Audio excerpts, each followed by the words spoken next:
that were dependent upon, conditioned on pursuing these investigations. And you heard that from Ambassador Sondland himself, correct? Correct. And you also heard a similar story from Mr. Morrison as well, is that right? Who also talked to Ambassador Sondland about the conversations that he had had in Warsaw with Ukrainians. And what Mr. Morrison recounted to you was substantially similar to what Mr. Sondland recounted to you, right? Yes.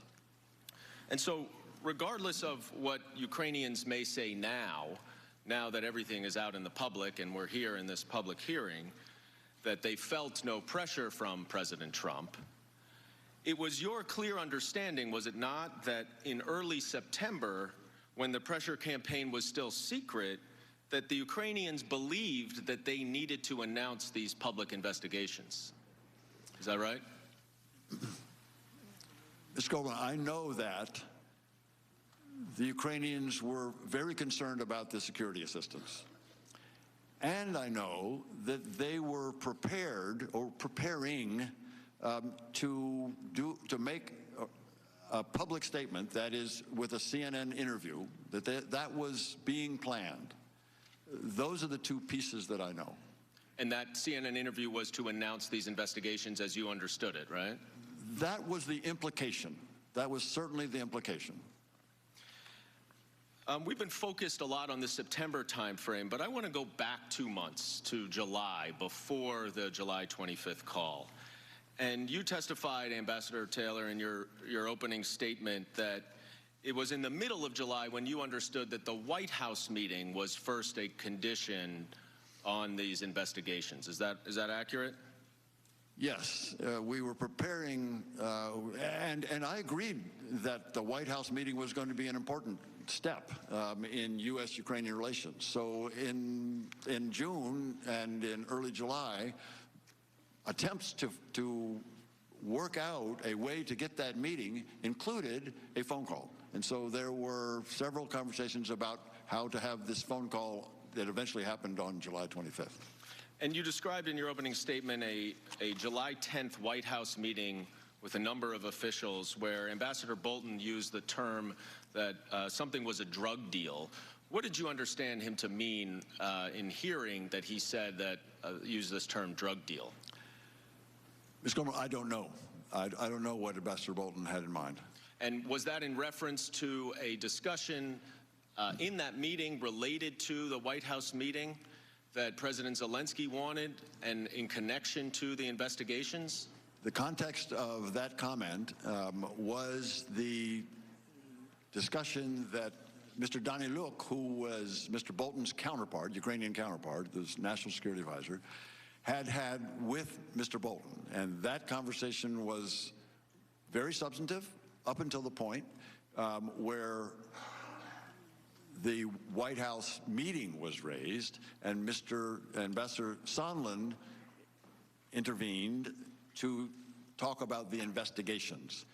It was at that point that Ambassador Bolton ceased the meeting, closed the meeting, finished the meeting, and told his staff to report this meeting to the lawyers. And he also later then indicated to Fiona Hill, who was also a participant on NSC staff, that he, Ambassador Bolton, didn't want to be associated with this drug deal.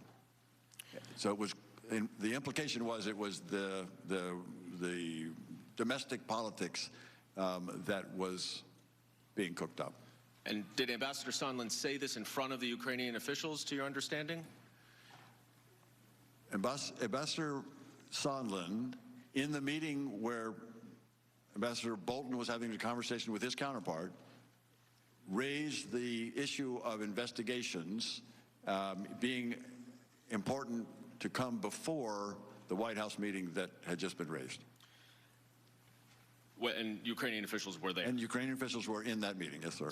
Now, around this same time, in mid-July, did you have any discussions with Ukrainian officials about these investigations?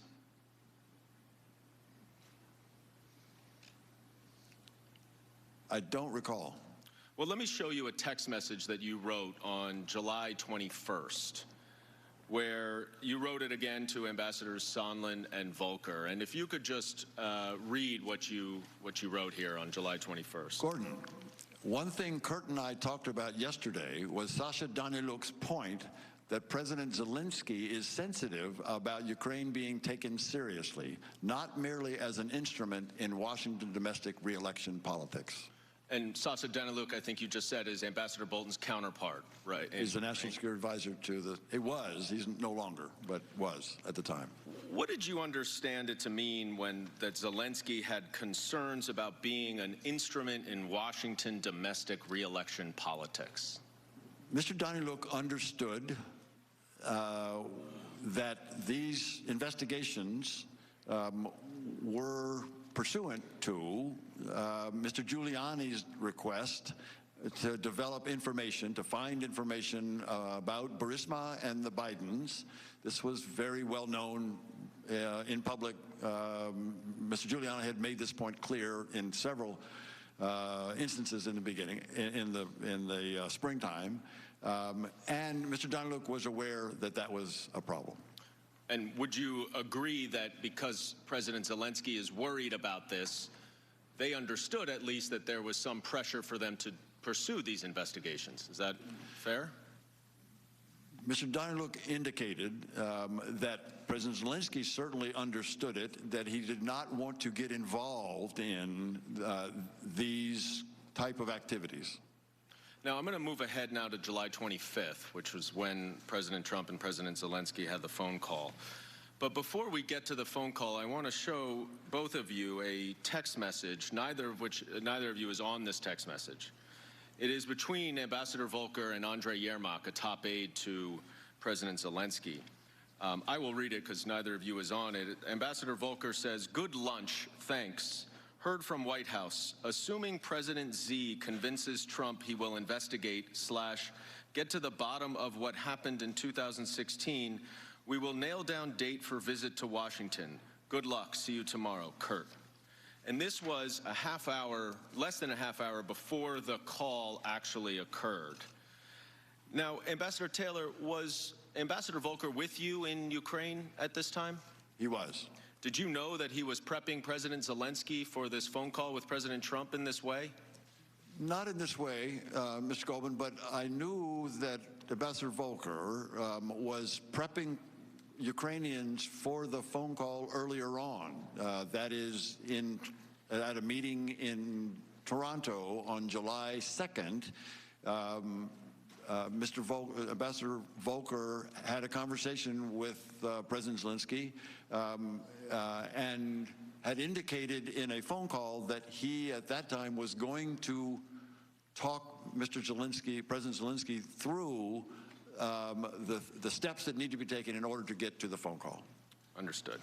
And you testified earlier that the security assistance had already been frozen, to your knowledge, at least by July 18th. Is that right? That's correct. So that was just a week earlier than this. That's correct. So just so we're clear, Ambassador Taylor, before this July 25th call, President Trump had frozen the security assistance that Ukraine needed, and that the White House meeting was conditioned on Ukraine initiating this investigation, and that had been relayed to the Ukrainians. Is that an accurate state of play at this time?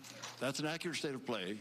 I, at that point, had no indication that any discussion of the security assistance being subject to conditioned on investigations had taken place. Right, but you understood that the White House meeting was... That's correct. All right, let's move ahead to this July 25th call and between the presidents. Now, am I correct that neither of you were on this call? Is that right, Mr. Kent? That's correct. And you were neither as well? So you both read it after it was released publicly at the end of September? Yes. Yes. I want to spend just a little time reading the transcript, as we've been encouraged to do. And I want to particularly note 4 excerpts of the transcript. One that relates to the security assistance we've been talking about.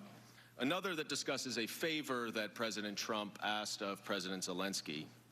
A third where President Trump asks the Ukrainian president to investigate his political opponent, former Vice President Biden. And then a final one where the Ukrainian president directly links the desired White House visit to the political investigations that President Trump wanted. So let's look at the first excerpt, which is near the beginning of the call when President Zelensky discusses the military aid that the U.S. provides to Ukraine. He says, "I would also like to thank you for your great support in the area of defense. We are ready to continue to cooperate for the next steps. Specifically, we are almost ready to buy more javelins from the United States for defense purposes." Now, at the time of this phone call, Ambassador Taylor and Mr. Kent, you both knew that the aid had been frozen. Is that right? That's Yes. correct. And Ambassador Taylor, you testified that President Trump obviously also knew that the aid had been frozen as well, since he was responsible for doing that. Is that correct? That's what I had been told. That's what we heard on that conference call, yes. But to neither of your knowledge, the Ukrainians were not aware of that at that point. Not to my knowledge. Not to my knowledge. But right after President Zelensky thanks President Trump for his great support in the area of defense, President Trump then says, and we'll go to the next excerpt, "I want you to do us a favor, though, because our country has been through a lot and Ukraine knows a lot about it. I would like you to find out what happened with this whole situation with Ukraine. They say CrowdStrike. I guess you have one of your wealthy people. The server, they say Ukraine has it." And then at the end of the paragraph, he says, "Whatever you can do, it's very important that you do it if that's possible." Now, Mr. Kent, you've testified a little bit about how important this White House meeting was to President Zelensky. How would you expect a new Ukrainian president to interpret a request for a favor from the President of the United States? I cannot interpret the mind of President Zelensky other than to say that it was very clear that what they were hoping to get out of this meeting was a date and a confirmation that he could come to Washington. Obviously, you can't put yourself in the mind, but if the Ukrainian president, for a country that's so dependent on the United States for all things, including military assistance, is requested to do a favor, how do you think the Ukrainians would interpret that? Well, if you go further into the call record as part of this, and we don't have it on screen, but to the best of my recollection, reading it after it was released on September 25th, President Zelensky went into having whatever your problems were, that was the old team, I've got a new team, and we will do whatever is appropriate and be transparent and honest about it. I don't remember the exact words, but he was trying to be, in his own words and response, be responsive to conduct the business of Ukrainian government in a transparent and honest manner. Now, when he talks about this CrowdStrike and the server, what do you understand this to be a reference to? To be honest, I had not heard of CrowdStrike until I read this transcript on September 25th. Do you now understand what it relates to? I understand it has to do with the story that there's a server with missing emails. I also understand that one of the owners of CrowdStrike is a Russian American. I'm not aware of any Ukrainian connection to the company. Now, are you aware that this is all part of a larger allegation that Ukraine interfered in the 2016 election?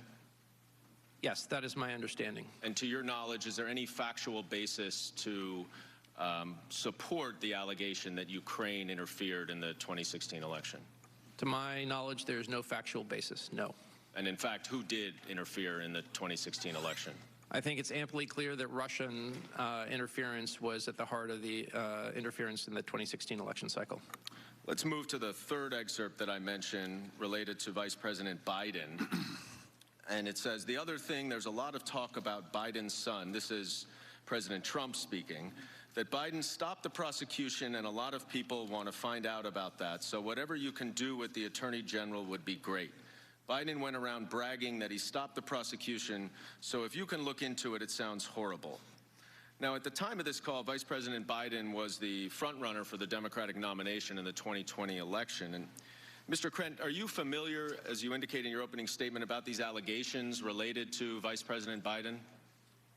I am. And to your knowledge, is there any factual basis to support those allegations? None whatsoever. When Vice President Biden acted in Ukraine, did he act in accordance with official U.S. policy? He did.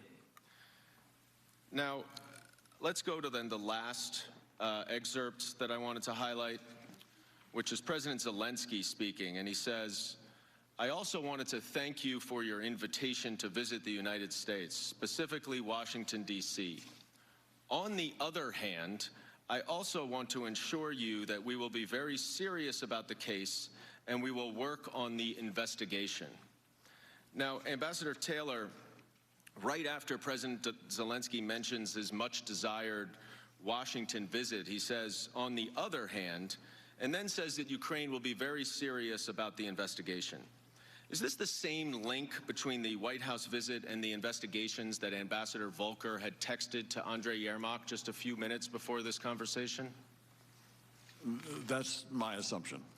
Now, just to summarize what we've just read in this July 25th call between the presidents, the Ukrainian president thanked President Trump for security assistance that President Trump had just frozen, to which President Trump responded that he wanted President Zelensky to do him a favor, though, by investigating the 2016 U.S. election and the Bidens. Then President Zelensky says that he will pursue these investigations right after he mentions the White House visit. Is that your understanding, Ambassador Taylor, of what we just read? Yes. And Mr. Kent, is that yours? Yes. I yield back. The majority time has expired. Would you gentlemen like a brief recess? Well, let's take a 5-minute recess, and then we'll resume with minority questioning.